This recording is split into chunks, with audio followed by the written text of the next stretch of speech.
నా ప్రాణమా యెహోవాను సన్నిధించుము. కీర్తనల గ్రంథము 104 1 వచనము.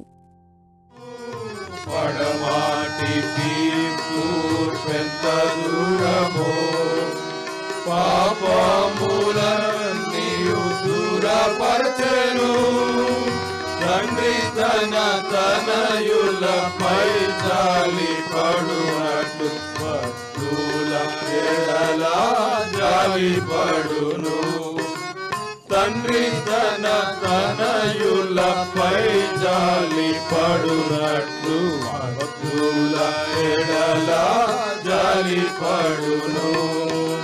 నా ప్రాణమా, నా సర్వమా, నా ప్రాణమా,